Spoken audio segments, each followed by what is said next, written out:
Well, the tax extension deadline may have passed, but for millions of Americans, the real trouble is just beginning. If you missed that October 15th deadline or you owe back taxes, the IRS right now, ramping up enforcement against you. Believe it. Every day you wait only makes things worse, and here's a very harsh reality. The IRS can charge you a penalty of up to 5% every single month. 5% more every single month, up to 25% of your total tax bill, just because you didn't file. That's in addition to what you already owe.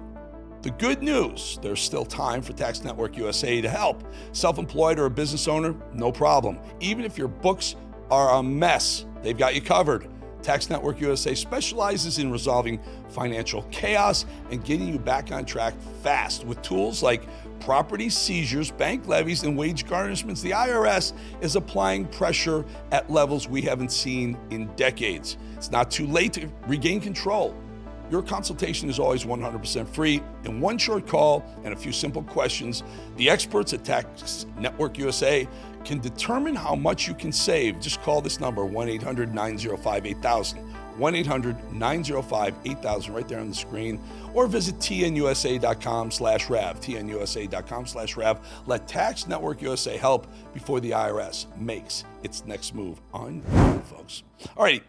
We're going to kick off with something really enjoyable. Leave it to the Australian media, not the U.S. media, not our liberal leftist lunatics in the American media. Leave it to the media in Australia to actually call out Kamala Harris for years of treasonous disservice in covering for old Joe Biden's mental decline. Kamala tried to serve her usual dish of cold word salad as a defense, and Australian Broadcasting Corporation's Sarah Ferguson, she's awesome, just wasn't having it.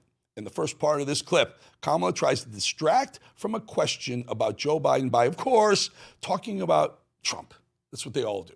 Ferguson says, nice try, By the way, the U.S. mainstream media, I know you forgot, but this is what's called journalism.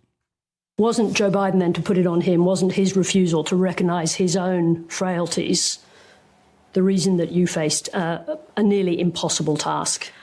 I ran against Donald Trump for president. And Donald Trump ran on a platform that was, in large part, I believe, misrepresenting his intentions to the American people. You combine that misrepresentation of intention with also what was at play in terms of massive amounts of mis and disinformation. Now, forgive me. And a truncated calendar in terms of the clock. I want to interrupt you because that is a world-class pivot, but it is not the question that I asked you, which is about Joe Biden's failure to recognize his own frailties and what that did to you. The question is about Joe Biden. Are you still reluctant to criticize the former president? In what regard, please? Well, just in terms of that question. So you went on... What exactly would you like to ask? Be more specific, if you don't mind. Was it Joe Biden's decision, his failure to recognize his own frailties in that position, that put you in the position that made it almost impossible to win that race? He was not frail as president of the United States. But he had frailties. We all saw the debate.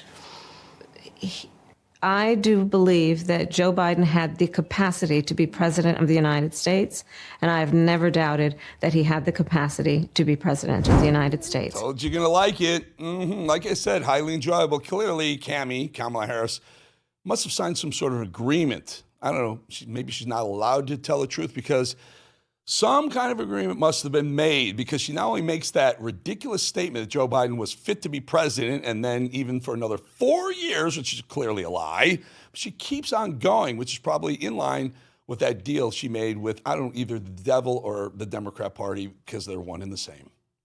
If you want to talk about whether he had the ability to endure what a race for president of the United States would require in that political environment in 2024, as I've said in the book, I had concerns. I'm just wondering, is there a reason why you won't go to that prolonged frailty question? Now, we saw the debate, we saw the difficulty he had marshalling his thoughts. I have answered that question. I do not believe that I think it's just hard watching the debate to see how there could not be a problem long term with someone who can't marshal their thoughts. I'm not saying his acuity wasn't present. I talked about that in the book.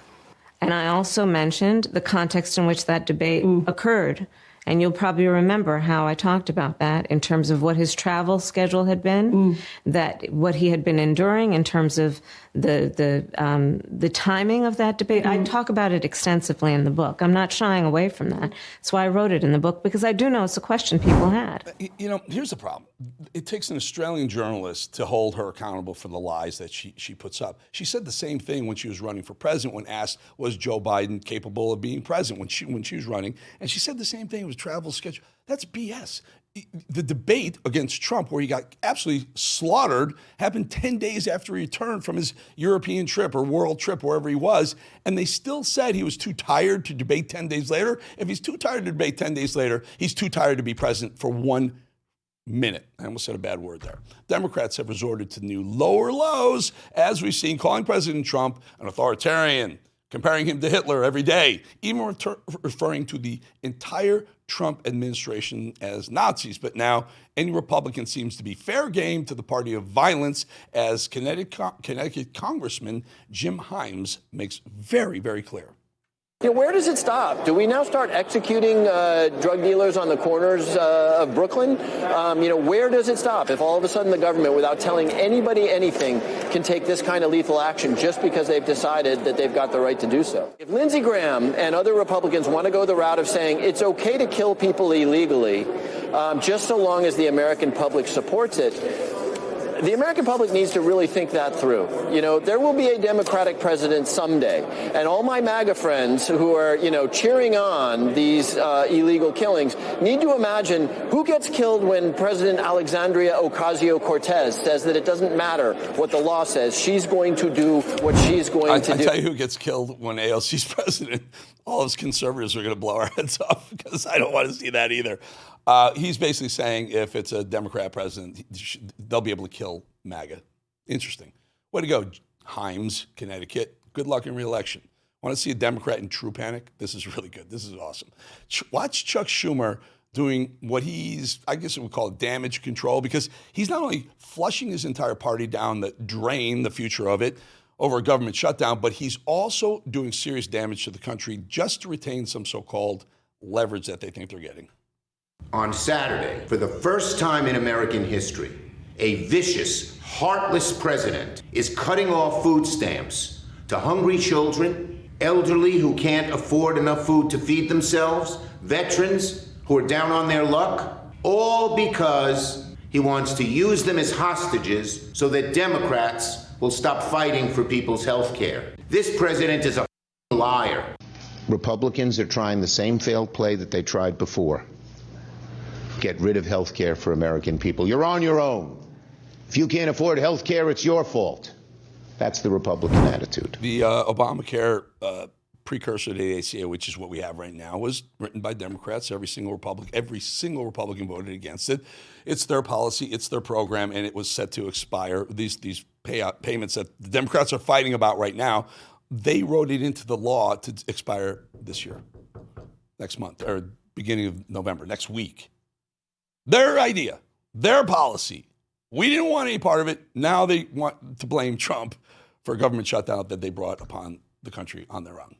Another Democrat who's failed the American people over and over again, well, Bernie Sanders, right, fighting the oligarchy from really on high, right, on a private jet with AOC, flying around the country privately against the oligarchy. Bernie, who's responsible for keeping the shutdown going, is still deflecting, of course, to the president.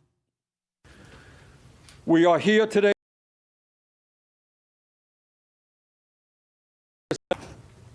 Obey the law. I know that's a hard concept for the president, but obey the law. Do what Congress mandated you do. Do not let children in America and their parents and grandchildren go hungry. Do not go down as the first president in history to manufacture a hunger crisis. Again, Bernie was there. Bernie was there when they wrote the law. It's on you, Bernie. Stop blaming Trump. You know what I say? I said, let it expire. Sorry, it's going to be tough for a lot of people. I get it. It's going to be tough. But the minute that the 1.8 million people on food stamps, EBT cards, when that runs out, I'm going to go and venture a guess that a lot of those folks are Democrat voters, and they're going to say to their elected officials, open the damn government. We need our EBT cards. Hold the line, Trump. Democrat Abigail Spanberger, disaster of a candidate for Virginia governor, seems to think that forcing people just to show an ID in order to exercise their democratic right to vote as citizens of this country will somehow stop them from wanting to do just that. When someone chooses to vote absentee for the first time that they're also voting, there are additional hurdles. And they need to provide a photocopy of their driver's license. For some, they need to have a signature that's matched nearly identical to their voter registration. And some of these hurdles might really disadvantage newer voters and particularly younger voters. One of the dumbest policies that the Democrats are putting their weight and force behind. Not only letting illegals ransack the country, but using an ID to vote. You need an ID to do everything now. Everything you need an ID. So, you know what? Get facial recognition. How's that? You want that? I'm a libertarian. I hate this idea, but it'll solve all the problems. You don't need an ID because we'll just use your face and see what happens. See how many potential Democrat votes get thrown out because they're not here legally. One more.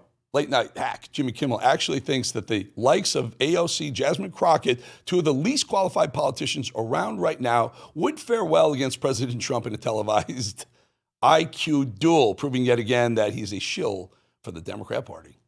For whatever reason, fat Albert Einstein has been boasting that he would crush two House Democrats, two he does not like, AOC and Jasmine Crockett, both of whom he deems to be low IQ in an IQ test. And so I, quite generously, I think, offered to host a competition between them. Ratings. Think of they will be huge. They'll be bigger than the night I came back after you tried to have me canceled. Yeah, there's no reason to do that. In TV, you say don't punch down. This is what we do. When someone from a lower network or is just trying to aspire to get attention starts yapping like Kimmel's doing about AOC and Crockett, you don't punch down. It's not worth your time. There's no upside in it. You can only lose. And why would Trump punch down to AOC and Crockett? It would be punching way, way too down. Jimmy, moron. All right, I almost said it twice. We'll be back 2.5 minutes.